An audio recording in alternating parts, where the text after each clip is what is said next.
السلام عليكم ورحمة الله وبركاته. الحمد لله رب العالمين والصلاة والسلام على أشرف المرسلين وعلى آله وأصحابه وأزواجه وذرياته وأهل بيته أجمعين. சங்கைக்கும் மென்மைக்கும் உரிய பெரியோர்களே, சகோதரர்களே, எல்லாம் வல்ல அல்லாஹு ஜல்ல ஜலாலும் நாம் செய்யக்கூடிய எல்லா நற்காரியங்களையும் முகஸ்துதியின்றி இஹ்லாஸான முறையில் இறைவனுக்காக மட்டுமே செய்யப்பட்ட நல்வணக்கங்களில் நம் வணக்கங்களை அல்லாஹ் அங்கீகரித்துக் கொள்வானாக. நாம் செய்யக்கூடிய வியாபாரங்களிலும் தொழில்துறைகளிலும் நஷ்டமில்லாத ஹலாலான முறையில் நிரம்ப லாபத்தை பெற்று அந்த லாபகரமான வாழ்க்கையை கொண்டு தம் தேவைகளையும் தேவை உடையவர்களின் தேவைகளையும் நிறைவேற்றக்கூடிய நல்ல பொருளாதாரத்தையும் உள்ள விசாலத்தையும் அல்லாஹ் நம் அனைவருக்கும் வழங்கி அல்வானாக. கஞ்சத்தனம் என்கிற தீய பண்பை விட்டு அல்லாஹ் நம்மை பாதுகாத்துக் கொள்வானாக. நம்மை இந்த உலகத்தில் வாழ வைக்கும் காலமெல்லாம் நோயினுடைய இன்றி உள்ள ஆரோக்கியத்தோடு அல்லாஹ் நம்மை வாழ செய்வானாக. அந்த ஆரோக்கியமான வாழ்க்கை கொண்டு அல்லாஹ் ரசூலை நெருங்கக்கூடிய அனைத்து நல்ல முறைகளையும் புரியக்கூடிய நல்ல முத்தகின்களின் கூட்டத்தை நம்மை ஆக்கி அல்வானாக. திடீர் மரணங்களை விட்டும் தீய மரணங்களை விட்டும் நம்மையும் நம் குடும்பத்தையும் நம் சமூகத்தையும் அல்லாஹ் முழுமையான முறையில் பாதுகாத்துக் கொள்வானாக. மருத்துவமனையின் செலவினங்களை விட்டும் வேதனைகளை விட்டும் அல்லாஹ் நம்மை காத்தல்வானாக. நம்மில் யாரெல்லாம் நோயால் பாதிக்கப்பட்டு வீடே கதி என்றும் ஆஸ்பத்திரியே கதி என்றும் அல்லல் பட்டும் அவதியுற்றும் இருக்கிறார்களோ அந்த மக்களுக்கெல்லாம் அல்லாஹ் வெகு விரைவில் நோயை போக்கி உடல் ஆரோக்கியத்தை வழங்குவதோடு அவர்களை கொண்டு அவர் குடும்பத்திற்கும் சமூகத்திற்கும் பலன் தரக்கூடிய மக்களாக ஆக்கி அருள்வானாக. நாம் இந்த உலகத்தில் வாழ்ந்து மறைகிற நேரத்தில் லா இலாஹ இல்லல்லாஹ் முஹம்மது ரசூலுல்லாஹ் என்ற கலிமாவை மொழிந்து ஜன்னத்துல் ஃபிர்தௌஸை கண்ணால் கண்டு ஆக மகிழ்ந்து சிரித்தவனமா மரணிக்கக்கூடிய நல்வாக்கியம் பெற்ற மக்களில் அல்லாஹ் நம்மை ஆக்கி அருள்வானாக. மரணித்தும் மரணிக்காத இறைநேசரின் கூட்டத்தில் அல்லாஹ் நம்மை ஆக்கி அருள்வானாக. நாளை மறுமையில கண்மணி முஹம்மது ரசூலுல்லாஹி ஸல்லல்லாஹு அலைஹி வஸல்லம் அவர்களின் திருக்கரங்களால் ஹவுதுல் கௌசர் என்கிற தடாகத்தின் நீர்வருகி அன்னாரின் ஷஃபாஅத்தை பெற்று அன்னாரின் கரம் பிடித்து ஜன்னத்துல் ஃபிர்தௌஸ் என்ற உயர்ந்த சொர்க்கத்தில் அவர்களோடு அல்லாஹ் நம்மை சங்கமிக்க செய்வானாக. எல்லாவற்றுக்கும் மேலாக இறை அன்பை பெற்று இறைவனை பார்த்து பரவசம் அடையக்கூடிய அவனுடைய லிக்காவையும் ரிலாவையும் பெற்ற மக்களில் அல்லாஹ் நம்மை ஆக்கி அருள்வானாக. அருமையான மோமின்களை, கண்மணி முஹம்மது ரசூலுல்லாஹி ஸல்லல்லாஹு அலைஹி வஸல்லம் சொல்வார்கள், மனிதன் மரணித்து விட்டால் எல்லாம் அவனை விட்டு தூரமாகிவிடும் மூன்றை தவிர. ஒன்று சதகத்தும் ஜாரியா, நிலையான தர்மம் என்றார்கள் பெருமானார் ஸல்லல்லாஹு அலைஹி வஸல்லம்.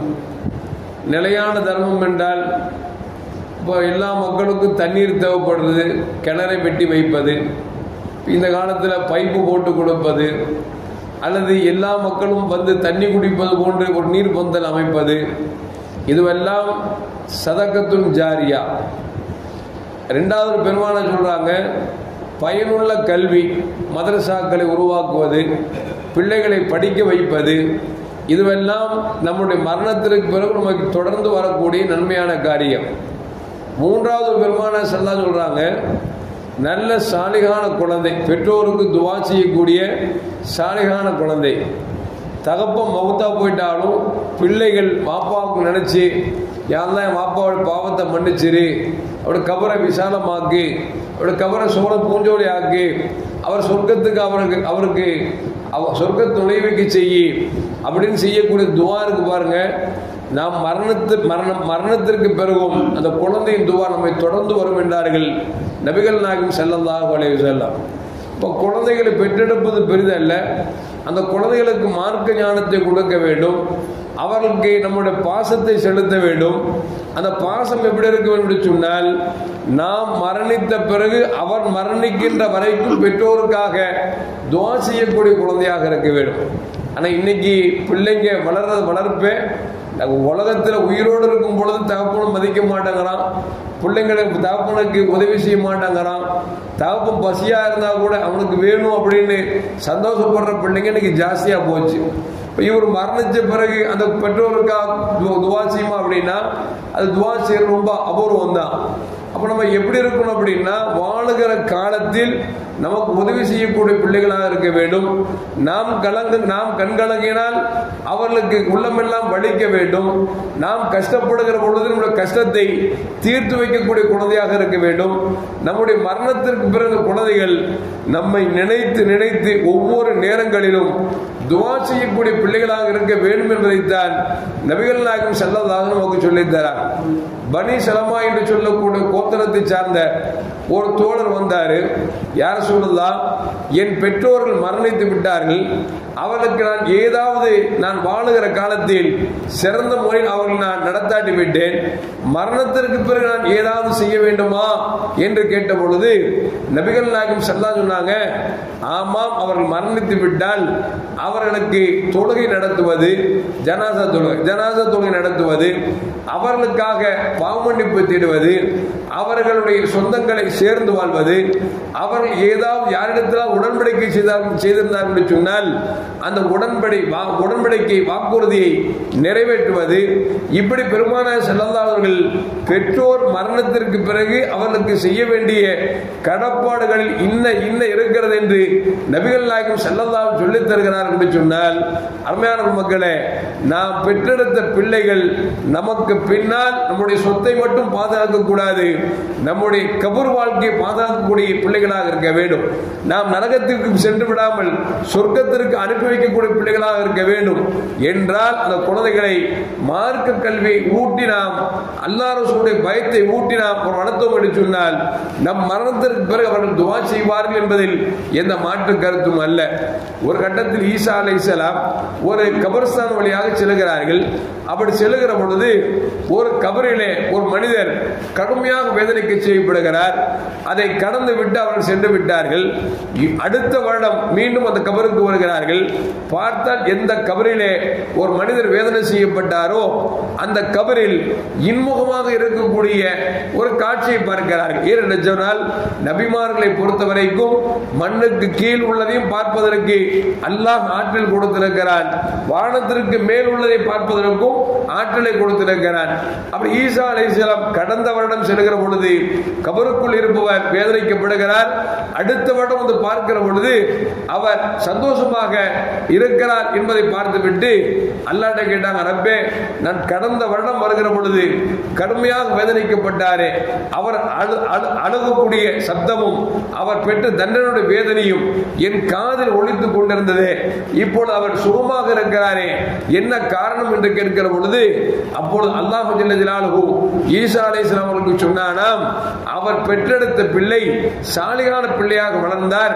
அந்த பிள்ளை ஒரு எத்தீமை அரவணைத்துக் கொண்டதன் காரணமாக அல்லாஹ் இந்த பெற்றெடுத்த தந்தையின் பாவத்தை மன்னித்து விட்டான், அவருக்கு கபரிலே இன்முகமான சுகபோகமான வாழ்க்கையை கொடுத்து விட்டான் என்று சொல்லி அல்லாஹ் ஈசா அலைஹிஸ்ஸலாத்துக்கு சொன்னான் என்பதை ஒரு வரலாற்றிலே பதிவு செய்யப்படுகிறது என்று சொன்னால், அருமையான மக்களே, ஒரு மனிதன் எத்தீமை அரவணைத்தான் என்பதற்காக அவன் பாவங்கள் மன்னிக்கப்படுவது மட்டுமல்ல, அவன் தந்தையின் பாவங்கள் மன்னிக்கப்படுகிறது என்று சொன்னால் இதிலிருந்து என்ன விளங்குகிறது?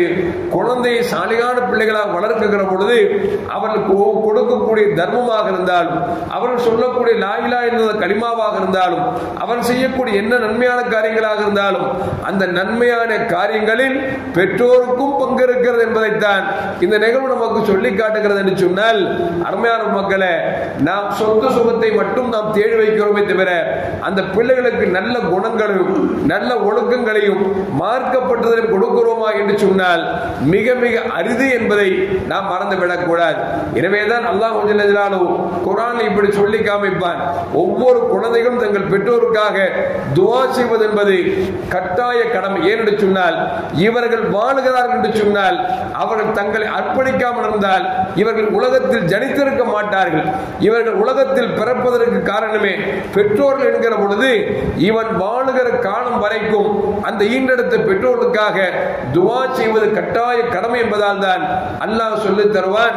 அல்லாஹ் குல் ரப்பிர்ஹம்ஹுமா கமா ரப்பயானி ஸகீரா, எங்கள் பெற்றோர்கள் நாங்கள் குழந்தைகளாக இருக்கிற பொழுது எங்கள் மீது எப்படி ஈவிரக்கம் காமித்து வளர்த்தார்களோ ஆளாக்கினார்களோ அதுபோன்று ரப்பே நீ அவர்கள் மீது ஈவிரக்கம் காட்டுவாயாக என்று சொல்லி ஒவ்வொரு பிள்ளைகளும் பெற்றோர்களுக்கு துஆ செய்வது கடமை என்பதைத்தான் அல்லாஹ் ஜல்ல ஜலாலுஹு இந்த துஆவின் மூலமாக சொல்லித் தருகிறான். எல்லாம் வல்ல அல்லாஹ் ஜல்ல ஜலாலுஹு நாம் பெற்றெடுத்த பிள்ளைகள் நாம் வாழுகிற காலத்திலும் சரி வாழ்ந்து மறைந்த பிறகும் சரி நம்மின் மீது அக்கறை கொண்டு பாசம் செலுத்தி துஆ செய்யக்கூடிய நல்ல பிள்ளைகளாக அல்லாஹ் உருவாக்கி தருவானாக. அஸ்ஸலாமு அலைக்கும் வரஹ்மத்துல்லாஹி வபரகாத்துஹு. ஸல்லல்லாஹு அலா முஹம்மத் ஸல்லல்லாஹு அலைஹி வஸல்லம். ஸல்லல்லாஹு அலா முஹம்மத் ஸல்லல்லாஹு அலைஹி வஸல்லம். ஸல்லல்லாஹு அலா முஹம்மத் யா ரப்பி ஸல்லி அலைஹி வஸல்லிம்.